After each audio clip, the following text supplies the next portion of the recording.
Today we have with us Bela Bhatia. She's the author of this magnificent volume called India's Forgotten Country. Congratulations, Bela, on being on the NIF shortlist. Of course, it's a very well-deserved entry into the shortlist. Many people know you as a lawyer. You've sort of dedicated your life to working with people on the margins, and of course, you are a writer as well. You've described this book as a social history of India, and I think that kind of encapsulates it well. So I'm just going to start off with this book. Of course, some of the stories. It kind of spans many decades, right? Your early years of work, etc. So just what was the process of writing this book, and what was it like to kind of go back to your earlier memories? What was it like to weave it all together? So this book has not been written continuously. Like as you mentioned, I mean, it's been written as and when things were happening, and different issues took me to different parts of the country. So since 1985, when I first began working in rural areas, uh, I mean, I was then working in Gujarat, so there are some essays on Gujarat. And later, my academic work took me to Bihar. And then during the last 3 decades, I have been involved with the human rights movement in the country. So as a result, in various different states, wherever there were issues of human rights violations, as and when it was possible, I tried to cover some of these issues and write on them. So the book actually is a collection of these essays written over the last more than 3 decades. Yes. And so collectively, they try to, the idea was to put it together so that it tells us of not only my personal journey, I mean, that's not that important, but in terms of the journey of the Indian democracy as experienced and viewed by uh, the people on the margins. I think before we move to the book, I want to touch a little bit about your journey, because I think it is a fairly unique story as well. So, I mean, you studied at TIS, you studied in Gujarat, then you went to Cambridge, and then you returned and decided to sort of live your life as an activist and as a human rights lawyer. Can we talk a little bit about that journey? Sure. So actually, my academic life started a little later. After this, I started working as a full-time activist in Gujarat, in Mm. Sabarkantha district, which is bordering Rajasthan, in a taluka called Biloda Taluka, where basically, uh, like the large majority of the people in that taluka are Adivasis and Dalits and so on. So I was working there, and while working, because we were I was part of a trade union called Shramjeevi Samaj, and we were taking up issues of the people there. So as part of the work, we also needed to hire lawyers, and that's when I felt that actually, if one also is equipped with a law degree, it will help. And so I enrolled myself in Elisha Law College in Ahmedabad, which was at a distance of 3 hours from Sabarkantha, where I was. And even though I didn't attend college, I gave the exams and I got special permission from the principal then, explaining why I could not attend the college. It was a it was not a long distance kind of a Right. uh, uh, degree. It was a regular degree. So and actually, attendance was an issue, but I was able to convince him about why I really needed the law degree and why I would put it to good use. And so somehow, I mean, the attendance did not, pose a problem, and they overlooked it. They allowed me to give the exams and so on. So I did my law degree while working as an activist in Biloda in Sabarkantha. And then after working there, I got involved. I mean, so for 5 years, I was working there continuously. So I was there till 1990, and I'd started this law degree in 86. So 86 to 89, I did this, I mean, by 89, I'd finished my degree, but as I said, I was basically located in Biloda. And after that, I got involved for a couple of years in peace and human rights work in Iraq and Palestine. Mm. And it's only after that that I felt the need to, um, because when this question arose about what do I do now when I get back to India, that is when I felt that I really needed to understand things academically before I decide what to do next. And since I was born in Bihar and my first 12 years were in Bihar, and the memories of poverty of those years, which was Mm. 60s, still remained with me. There was that sort of desire in me to return to Bihar and understand issues there from with adult eyes. And because even as a child, the kind of poverty that I'd seen there, it was very clear to me that uh, I mean, without even going into the statistics, that Bihar was very poor, much more poor than Biloda, where I was working then, and so so therefore I then decided to that for my PhD dissertation, my location would be Bihar. And since in Sabarkantha, I'd worked as a activist in this trade union where we were organizing laborers and marginal farmers, women, and so on. After 5 years, I'd felt that it was a kind of a horizontal, we were expanding horizontally. Like we had started with 8 villages and then we were in 40 villages.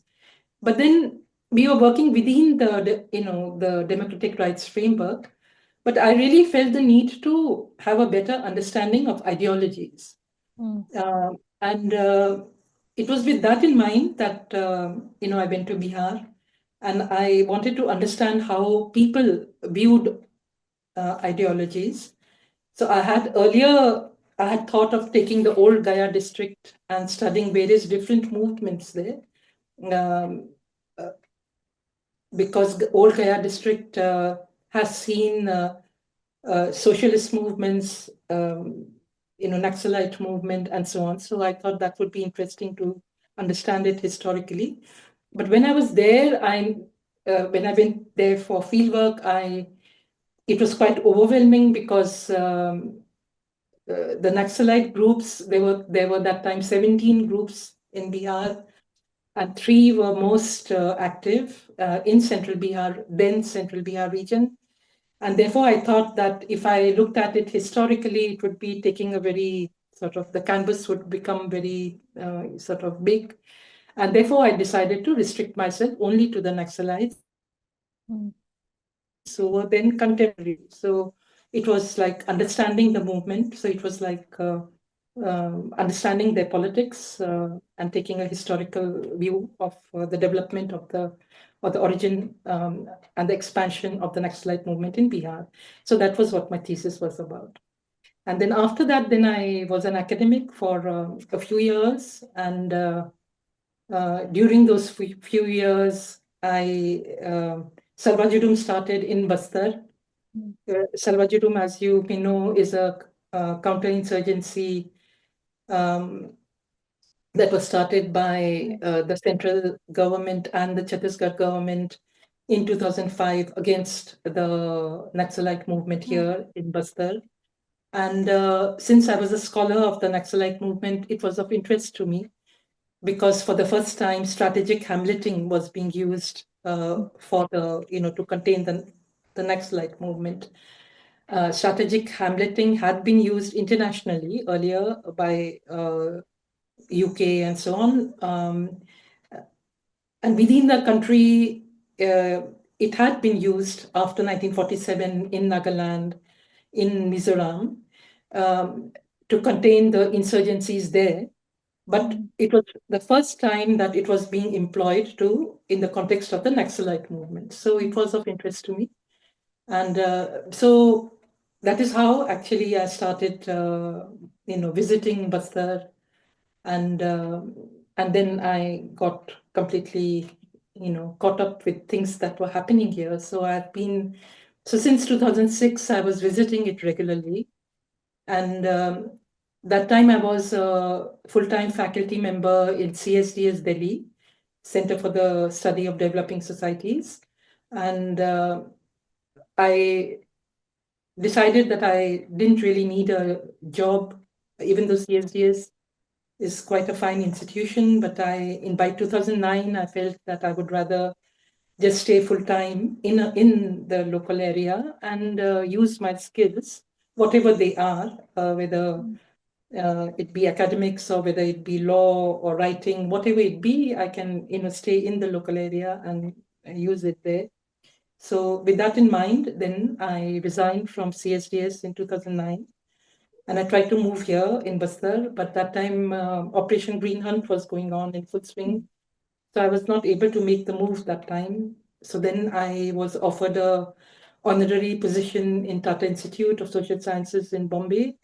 So I took that, and so that was a kind of base for me. And from there, then I was coming to Bastar for a few years, and then I moved here full time in January 2015. So since January 2015, I'm in Bastar. I'm living right now in Dantewada. And in Bastar, since 2015, I've basically been involved in human rights work here, working in solidarity with the people in this area. And since 2018, January 2018, I have been also practicing in the district courts. I want to sort of go back to something that you wrote in the book. And I think, maybe when you mentioned how you were sort of always attracted towards a life of activism, maybe it started very early.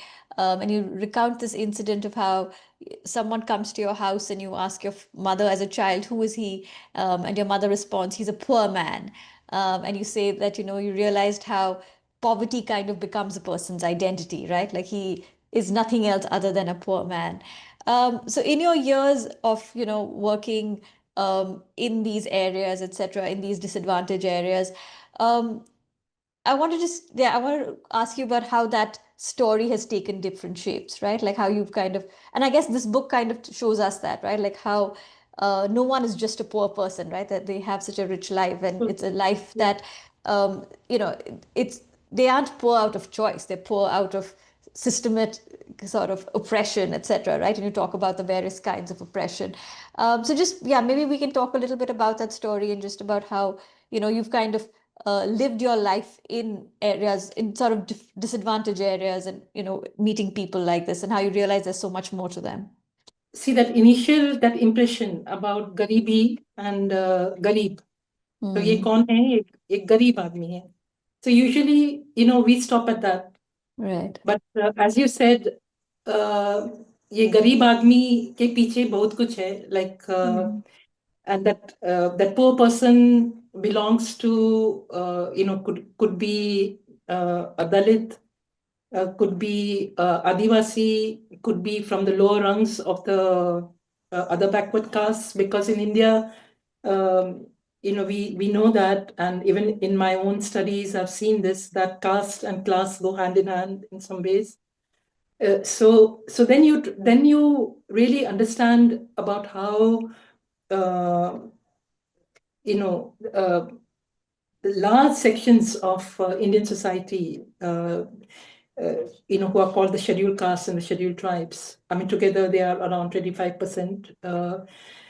They really bear the brunt of, I mean, today also, even today, if you really see their situation, because of course, after 47, it's not as though there has been no improvement in the living conditions of people. But even today, when you actually see pockets of poverty, where are the people really poor, then you inevitably see that it is the Adivasis, like something like 40, between 40 to 45% of the Adivasis are below the poverty line in the country.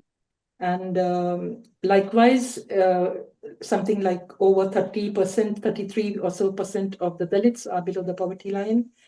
And Dalits, of course, also bear the brunt of not only just, I mean, the poverty, because poverty is also, in their context, landlessness. like in places like Bihar, for example, which even today remains largely rural. I mean, something like 89% of Bihar is still rural.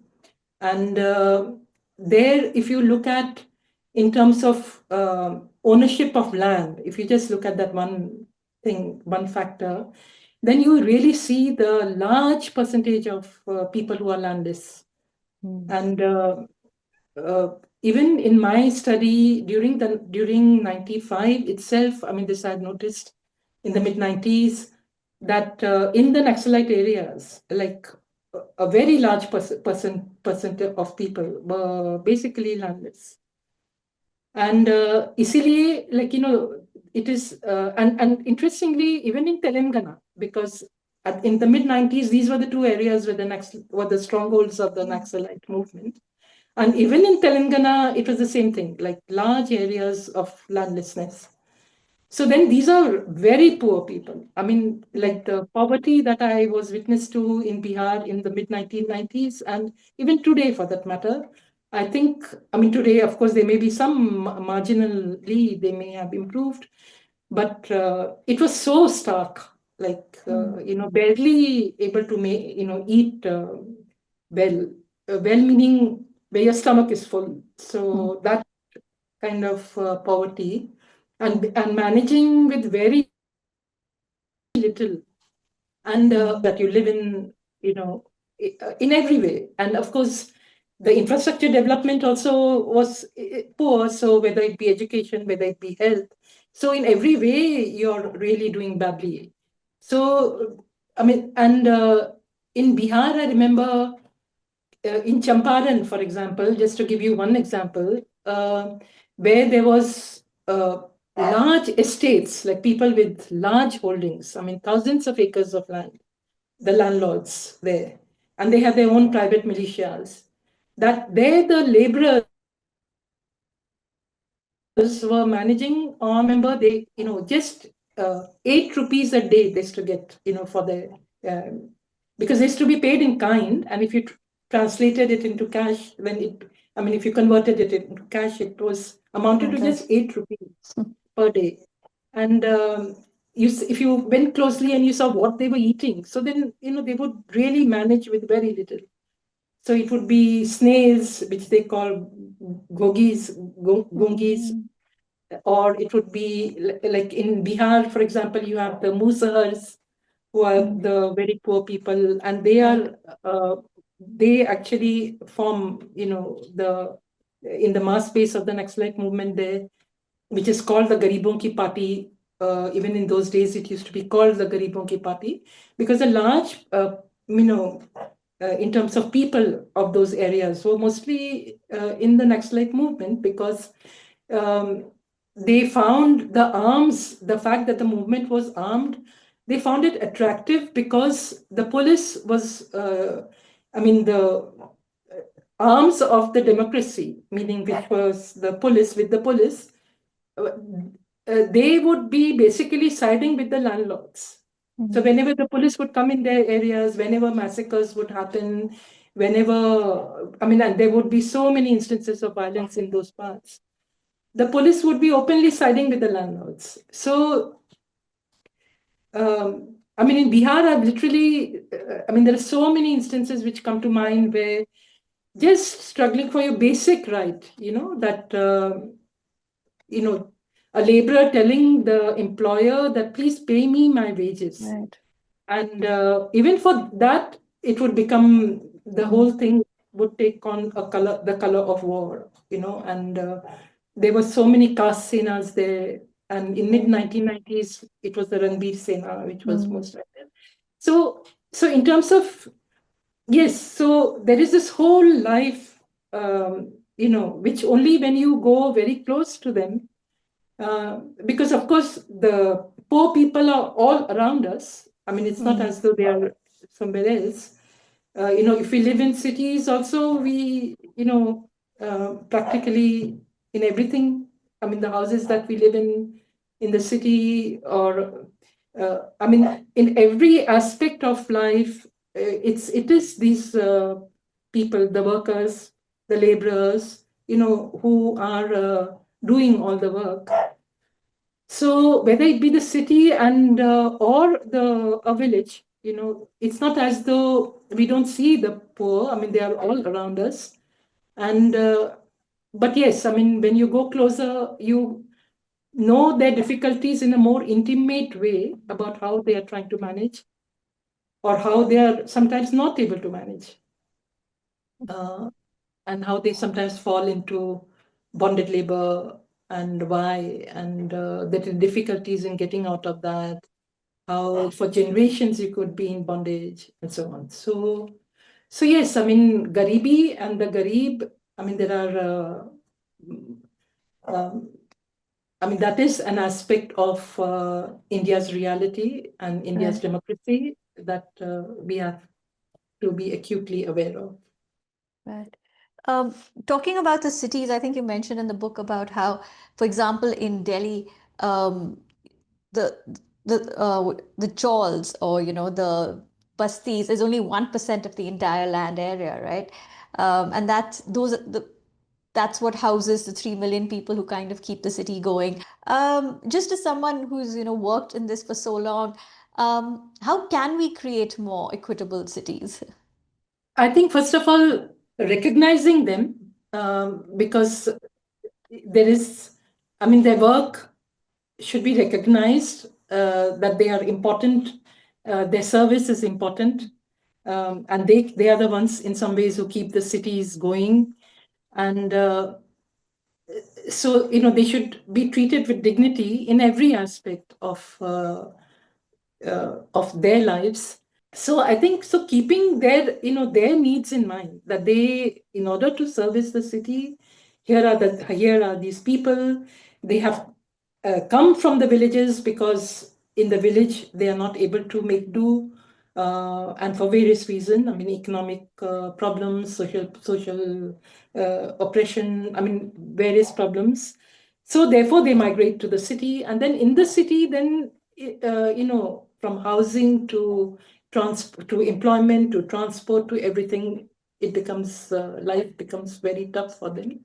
So that way, I think, uh, because we, like, even in Delhi, I remember they used to keep talking about wanting to create a world class city, but what is a world class city?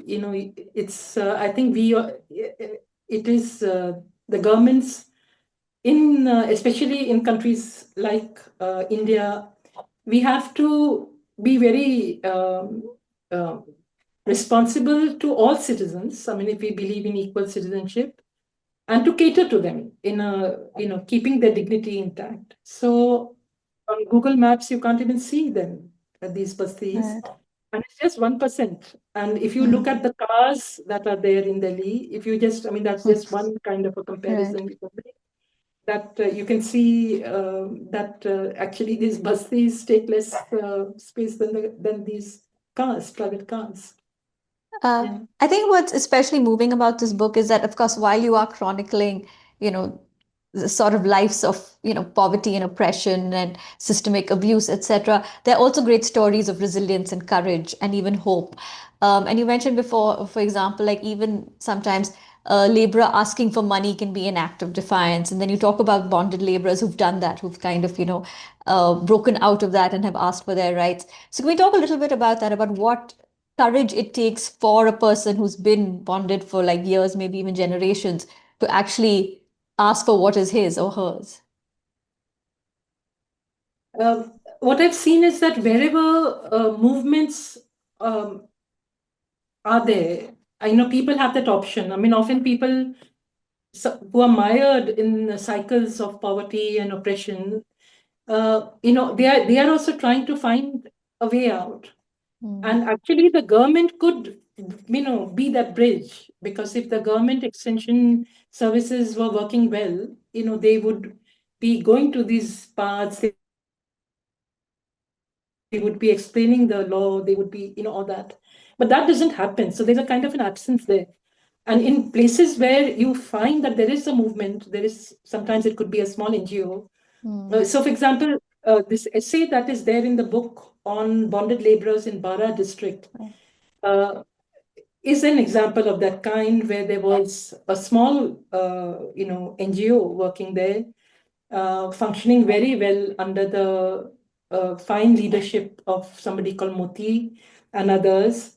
And they were the ones who explained about, because when they noticed about the bondage amongst the Saharias in in those parts, they explained the law to the Saharia population, and they try to organize them. And and of course it is very difficult for the person in bondage to break free, because Mm. even though they want to be free, but they also want help with their daily lives economically, because they survive on a daily basis. And they are under that control of that landlord for, sometimes it goes back. So to break free is very tough. And so it is only when you have an organization of that Mm. kind who is ready to stand with you and to take the blows as well, that actually you do find results, and you find that people um, get organized, and they try to, remedy their situations, like we saw in Bara. I mean, many people, they got out of it. And even though um even though when the government would declare them free and give them certificates, and of course what the government was offering then was quite abysmal. I mean, it was nothing very great. Like, they would Mm. pay, and then there was again nothing for them. So in the sense, so it's not, the government rehabilitation package is not perfect or something, Right. and effort is required even in that direction. But at least then a start is made. And so this I noticed. And in of course in Rajasthan you have very many very fine examples, which I Mm. have not been able to cover in the book. For example, Mm. the RTI movement, the organizing of laborers for their rights by the Mazdoor Kisan Shakti Sangathan, and so on, the right to food, the right for employment under the whole national campaign that happened and continues, actively on the right for the employment guarantee and so on. Right. So that way, there are very many very inspiring examples in different parts of the country. And the point that I have tried to make in this book, because the book does cover the Naxalite movement in two locations. One is in Bihar, Mm. and the other in Bastar. Um, and it also covers other struggles for self-determination in the Northeast, like Right. and Kashmir. Um, so through all these examples, what I've tried to actually point out is how, if you look at these stories carefully, you will see that there is always a history of non-violent mobilization Mm. before they take to militancy. Mm. So this you have seen in Kashmir, I mean, till 1989. It's only in 1989 that they took to militancy. Right. Likewise, in the case of, Nagaland, you know, India fought for its freedom from the colonial masters, but then it has not respected the freedom of others. It has Mm. not respected the autonomy of other people, the rights of other people, and the rights of its most marginalized sections either. So that way you can really see that the democracy in our country uh, has protected the interests of the upper caste classes very clearly, uh, uh, but the others, to a very large extent, have been trampled upon. I mean, some crumbs, of course, fall their way, but this is certainly not our idea of equal citizenship for all Right. all citizens.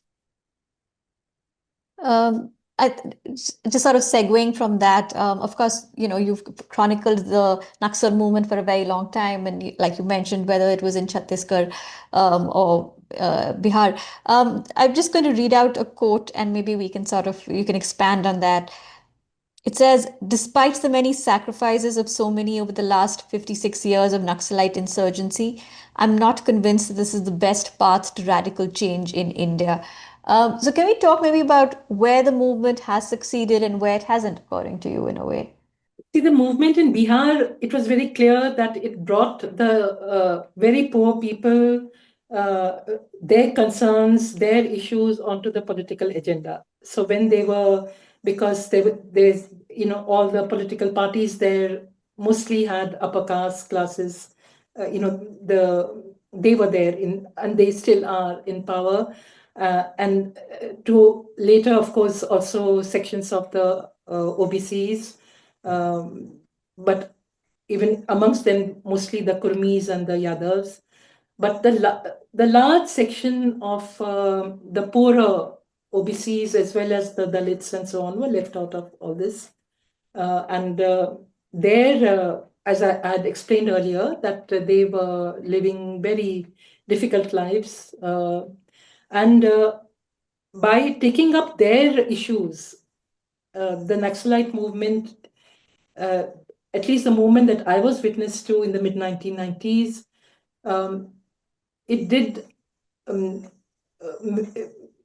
I think it empowered the people. That is one. It because they used to be often treated like animals, um, and their rights were of no concern whatsoever to the higher officials. And at the local level, it was like a rule of the landlords in Mm, those parts. So the Naxalite movement, no doubt, it tried to break that, and you could see the empowerment of the people, their struggles, and they were most, popular struggles were the mass movements. That is what had impressed me in Bihar. That while there were these underground dastas, I mean, in Bihar they are called dastas, that is underground squads. mm, Uh, but the movement that was really popular and where a large section of the people joined the movement, whether it be of CPIM and Liberation or Party Unity or MCC. MCC was completely underground, but the other two were their mass fronts, and they were the popular ones. And to my mind, I mean, I have in my study of the movement, what I have seen is that this whole uh, use of violence as a method right. or of retaliation, Mm, I feel that it really sort of, you can see that how it becomes like a spiral, mm, and it's literally becomes like a tit for tat kind of a thing. right. There's that kind of it. Revolutionary politics in some ways becomes politics of revenge. Like it sort Mm, of gets reduced to that, literally. right. And then there's so much bloodshed. And then what happens is that the people, the ordinary people in these parts, now these are not just ordinary people. I mean, I'm just Mm, calling them ordinary in the sense people who are not members of they're not cadres, but they're people right. in these parts. I mean, these are extraordinary people Yeah. who actually they have participated, and they often the brunt of the violence falls on them. They are the ones Mm, who get caught between the two sides, because often they are the soft targets for right. the police. So their lives, and especially in Bastar now, I mean, it's um, it's very painful to see how so many people have landed in, they are picked up under Mm, fabricated cases, put behind bars, use of draconian laws like the UAPA on them, Chhattisgarh Special Public Security Act, and so on, which then doesn't, which means that even on bail, they are not able to come out. So that many of them, and even now, I think there must be some at least 4,000 under trials in Bastar prisons. And most of them are Naxal cases, so it's the Naxal case here is not an exception. I mean, most of these are Naxalite cases. So in Bastar, of course, the counterinsurgency has been very acute. I mean, whether it be Salva Judum, Operation Green Hunt, and so many different operations, and now Operation Kagar. So you can really see how the lives of the people here in these parts have been affected. Now, uh, in Bastar, of course, it is Adivasi mobilization, and mobilization is not like Dalits, because where Dalits, when in Bihar, were struggling, they were struggling against their landlord Right. employers, because they were dependent on the landlord, because most of them were landless, Right. and they needed to go to the fields of these landlords for the employment, and that is where they were not given their wages, treated badly, no work timings, women raped, etc., etc. No respect for their right to vote. I mean, there used to be booth capturing there those days. I mean, now, of course, other means are being used, like SIR, but I mean, in mid-90s, it used to be booth capturing, entire people not being allowed to vote, and so on. And then, of course, so that's why the poor there used to say, "Izzat ki ladai." Right. We are fighting for our izzat, our basic dignity. So they used to call the ladai as izzat ki ladai, and the party used to be called Garibon ki Party. So that was, as I said, mostly the mass base was of Dalits. Now in Adivasis are a different, it's different here, because Adivasis are self-sufficient. I mean, mostly they are self-sufficient people. They have land, they have their forests. So here, when the Naxalites first came here, they came here to take shelter in these parts. Right. And slowly they saw how there was, the Adivasis were being exploited by the forest guards or the police and so on. And of course, um, uh, uh, I mean, there were other issues as well. And so slowly then the Naxalites made inroads and started organizing them. And ultimately for protecting their basic resources, which is Jal, Jungle, Jameen. And now, of course, there's this threat of minerals. And what is very worrying is that even non-violent mobilization that has happened in these parts has not been allowed. Violent movements. So at the end of the day, when I say what the paragraph that you read, there what I'm trying to say, and that is what I believed from the beginning, is, I mean, my position is that I do not take from the oppressed people their right to decide for themselves what their mode of protest and withdraw, rebellion, um, and fight should be. I mean, they are the ones Right. who have been facing the structural violence, which is very much part of the system. So it is their right. So therefore, if they choose to fight with arms, it is their right. And I would respect that. But I personally feel, and I mean, I don't think it's useful. Not really, I mean, I am a pacifist, but even not just from the point of view of pacifism, but even from the point of view of what can bring results. From that point of view, also, I feel that I this gun power, I think, is an artificial power, and you have power as long as you have the guns. And your guns are not going to be able to match the guns and the arsenal of the Indian state. Right. And therefore, what do the people have? People have, the strength of the people lies in themselves, and their power rests within themselves. And I think the power to get organized based on their own strength and fight the oppressor. So even then, it is possible that some of them may get killed in the process. But I feel that the number of people who have been dying as a result of this armed insurgency, I feel that the numbers will be nowhere in comparison to the kind of deaths that one has seen in Bastar in the Right. last 15 years. I mean, there have been so many dead bodies here that it really makes you numb, the number of Mm. deaths that one has seen here. So I think it's clear that I am a believer of the power of mass movements, and Right. I think there's great potential there. It allows large number of people to join. It doesn't become exclusive, only those who can, join with the gun or are okay with armed struggle. And also that your argument, you can make a strong argument, and Mm. the others have to listen to your argument, because you are not that way, breaking a law. But then I feel that there is no other way. I think we have to basically fight through these mass movements. I think there's no other way Mm. in order to Uh, realize the full potential of our democracy. So just to end, just to say that fighting for democracy through democratic means mm. is what I would like to emphasize. Right, very true. Yeah, we're running out of time, but I just do want to ask you a few more questions.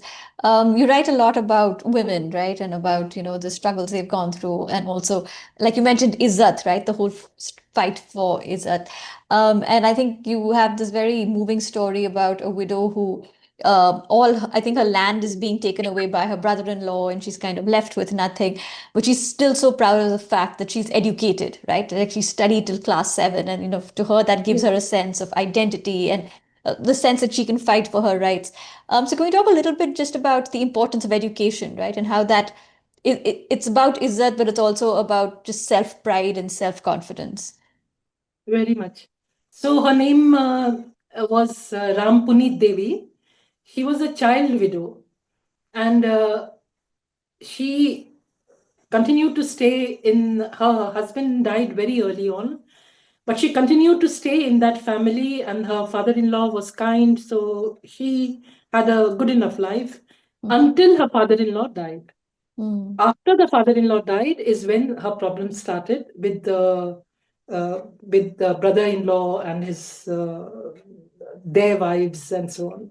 And then there was a lot of cruelty on her. And Rampunit Devi really put on.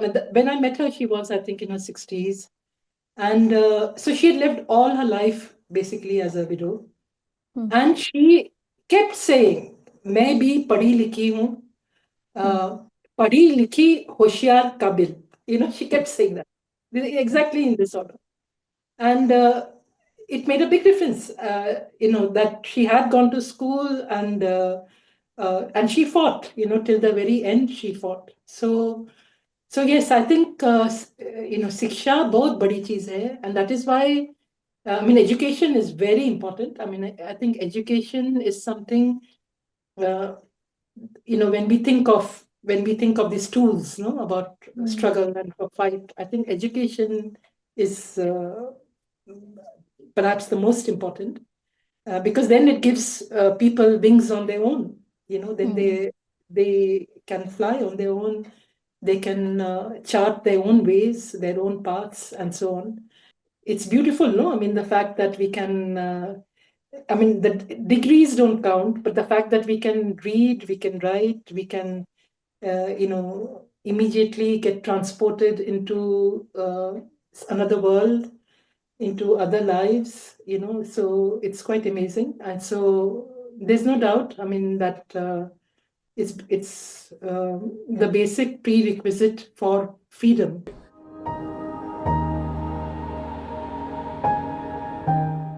Um, well, I'm a great lover of fiction. I'd like to mention at least two. One is Premchand, of course. Premchand's writings tells you a lot about rural India. And likewise, in recent times, I think the writings of Mashweta Devi. My mother was actually very fond of Hindi literature. So through her, I got introduced to Premchand. mm, And उसके अलावा uh, because I was in a English medium school, and the library had a lot of writings of Charles Dickens. So I remember really enjoying Charles Dickens. Enjoying meaning most of his stories were very poignant, and they really again talked about the poor and their poverty and their circumstances and so on. But I read a lot of Charles Dickens. I remember and other Russian authors, Dostoevsky, Chekhov. Um, then there are a lot of Black authors again. So I think to know the plight of the people in any part, I think it's really great to explore some of these authors from those parts.